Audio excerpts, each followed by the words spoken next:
Alrighty, at this time we are doing the video for the retest. This is our review that we are finishing so that we can complete this and turn this in so we can take our retake. Keep in mind that you must do the video reteach and finish the retest review before you take the retest. Follow along with the video to know what you are doing and fill in all blanks. Give your teacher your finished review to receive your test.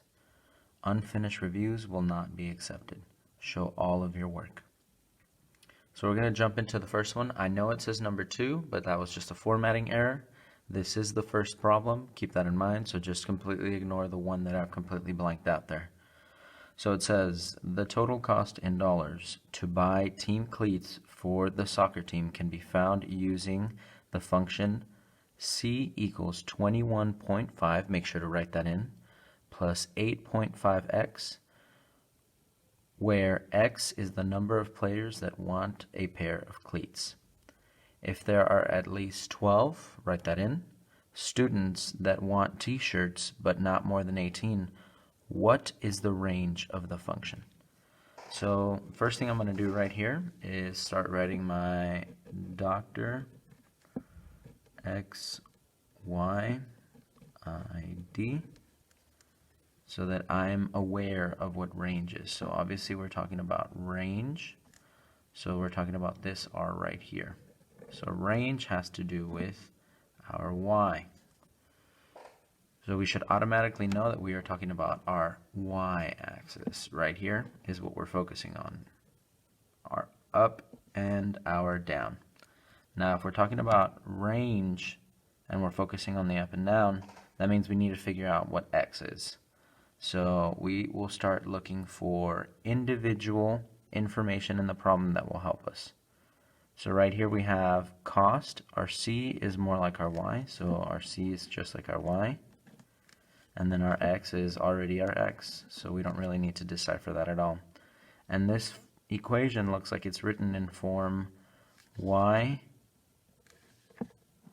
equals mx plus b. So if it's written in y equals mx plus b, we can move it around to match that, because right now we have our constant that's on the other side of where our coefficient is. So let's move that around a bit. So we have c is equal to, let's move our constant. It is a positive constant, and so is our coefficient. So we're at 8.5 x plus 21. Okay? So now we have switched the equation, or the equation itself, into y equals mx plus b form. Now it'll be a little easier to understand the problem. We know that our cost is going to be y, and they're looking for our range, and our range is our y, right, as we figured out in Dr. XY. So we're trying to figure out what our range will be between all these answers right here. Now it says, if there are at least 12 students that want shirts but no more than 18, what is the range of the function? So 12 through 18 is the number of students that buy shirts, and our cost depends on how many kids want shirts. So if our cost depends, that means that our cost is a dependent, and our independent is how many students want shirts. So if our independent, our x, is 12 to 18, that means we can automatically cross out anything that has 12 to 18, because that will not fly. So automatically we can cross out these answer choices right here. And then next we have, what is the range of the function? So since we're looking for range, we know we're going to be doing it based off of the cost. On here we have different answers. We have this one that shows us our range in continuous form, meaning that this is a straight line, which means at some point in our x, since this one's continuous, then that would mean that our x's can have parts or fractions.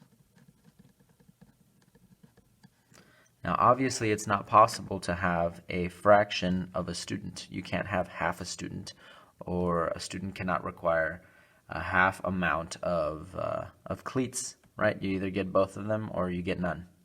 So this doesn't make sense. We can cancel this one out, which means that our only possible answer choice has to be this one. Now, if we plug it into a calculator and we try to figure out the individual cost, we will see that A is our individual cost for each individual one. So basically, when we have 12 students, we are at 123.5. And then when we have 13, 132, 14, 140, 15, 149, 15, 157, 16, and so on and so forth. So we have 12, 13, 14, 15, 16, 17, 18. So it looks like it matches all the other ones. And if we wanted to, we could use Desmos to prove this to us. So let's see right now how we get into Desmos.